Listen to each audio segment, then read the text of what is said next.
नमस्कार, आपका स्वागत है हमारे इस चैनल पर। और आज मैं फिर एक नया वीडियो लेकर आया हूं और इस वीडियो में मैं एक मिडिल क्लास के बारे में बात करना चाहूँगा। आप लोग इस वीडियो को एंड तक देखिएगा, आपको धीरे धीरे समझ में आएगा कि मिडिल क्लास क्यों इतना ज़्यादा परेशान रहता है। और हाँ, इसके मैं उपाय भी बताऊँगा। मिडिल क्लास बहुत ज़्यादा हैप्पी रह सकता है, यहाँ तक कि अमीर से भी ज़्यादा, रिच पर्सन से भी ज़्यादा। तो सबसे पहले हम शुरुआत करते हैं कि अमीर खुश क्यों है।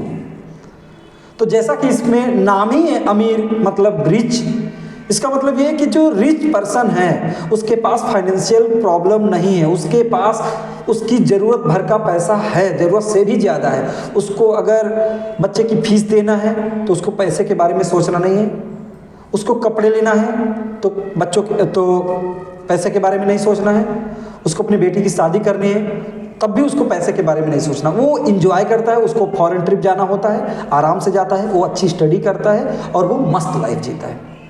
लेकिन अगर हम गरीब की बात करें तो गरीब ढल चुका है अपनी रोज़मर्रा की ज़िंदगी में और उसी में ढल चुका है। वो अपनी छोटी छोटी जो खुशियां हैं उसी में खुश हो जाता है, उसके बहुत ज़्यादा बड़े सपने नहीं होते हैं। लेकिन एक मिडिल क्लास में क्या होता है कि उसके बहुत बड़े सपने होते हैं। जो लोअर क्लास होता है, जिसको हम गरीब बोलते हैं, वो क्या करता है, एक दिहाड़ी जो मजदूर होता है सुबह से शाम तक कमाता है और शाम को केवल यही सोचता है कि उसके खाने भर का हो जाए, उसके बच्चे कुछ खा लें और वो उसी में वो खुश हो जाता है।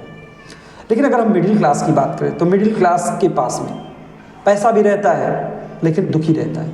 पैसा रहने का मतलब ये नहीं कि उसके पास बहुत ज़्यादा पैसा रहता है, पैसा रहने का मतलब है कि जो लोअर क्लास है उससे भी ज़्यादा रहता है। लेकिन हमने बहुत सारे न्यूज़ में देखा होगा कि सबसे पहले और जो सबसे ज़्यादा सुसाइड्स होते हैं, बहुत सेंसिटिव टॉपिक में बात करने वाला हूँ कि सुसाइड्स होते हैं, वो एक मिडिल क्लास करता है। अगर सही में उसको देखा जाए तो उसको सुसाइड करने की ज़रूरत नहीं होती है। ऐसा नहीं है कि उसको फिजिकल लेवल पर उसके जेब में पैसे नहीं होते हैं, उसके शरीर पे कपड़े नहीं होते, उसको रहने का घर नहीं होता है और वो फिर फांसी लगा लेता है। वो लगाता है फांसी तो सिर्फ और सिर्फ अपने विचार की वजह से, अपनी सोच की वजह से। अगर वो अपनी सोच सही कर लेना तो उसकी ज़िंदगी में बहुत सारी चीज़ें रहती हैं। अब बात करते हैं कि कैसे क्या होता है।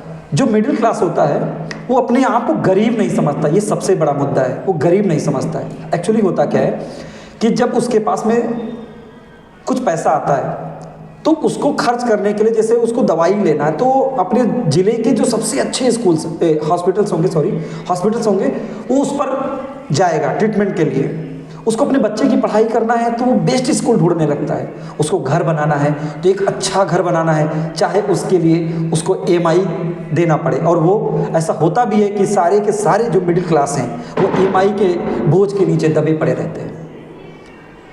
हाँ, मैं आपको लोगों को बता रहा हूँ कि अगर ये वीडियो आपको अच्छा लग रहा है, आपको किसी प्रकार का आपकी ज़िंदगी में थोड़ी भी मदद कर रहा है तो आप इस वीडियो को लाइक करना और दूसरों तक पहुँचाना। अब फिर से मैं अपने बात को कंटिन्यू करता हूँ कि जो गरीब आदमी होता है, जो मिडिल क्लास होता है, मिडिल क्लास क्या करता है कि अपनी एक्सपेक्टेशन, उसके पास जितना पैसा उससे ज़्यादा एक्सपेक्टेशन रखता है।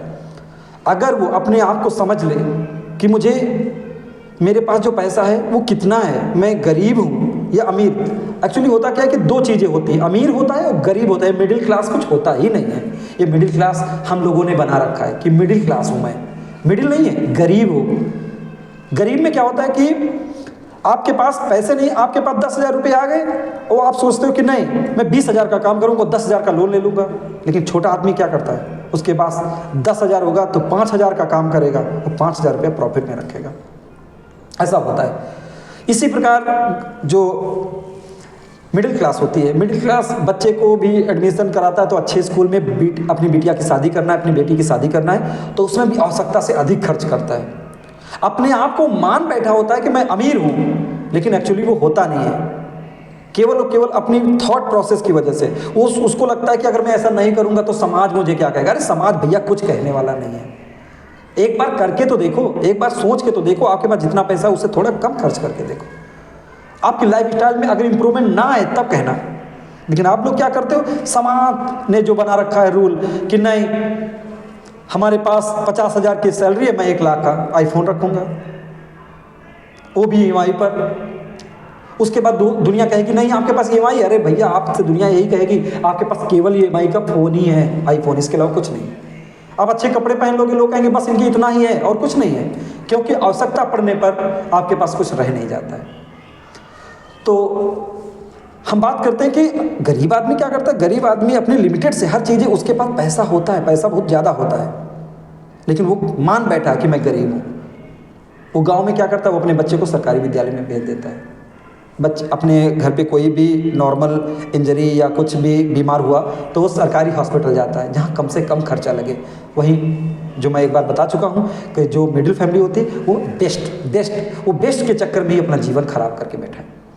तो हमारी तरफ से सुझाव यही है कि मिडिल क्लास को अपने आप को गरीब समझना चाहिए और गरीब समझ के अपने बजट के हिसाब से घर के खर्च करने चाहिए। उसको अपने बजट के हिसाब से बच्चों के लिए स्कूल सेलेक्ट करना चाहिए, हॉस्पिटल सेलेक्ट करना चाहिए। अपने जो परिवार में जो शादियां होती हैं उनको अपने बजट के हिसाब से शादियां करनी चाहिए। ये नहीं कि आवश्यकता से अधिक जो रिच फैमिली है वो जितना खर्च करते हैं हम उनके हिसाब से खर्च करें, लोन लेकर एक बार लोन ले लें और 10 साल तक उसको झेलें। तो ऐसा नहीं करना चाहिए और मैं यही बताऊंगा कि आप लोग संयम से खर्च करिए, आपकी ज़िंदगी में अवश्य बदलाव होगा। बहुत बहुत धन्यवाद।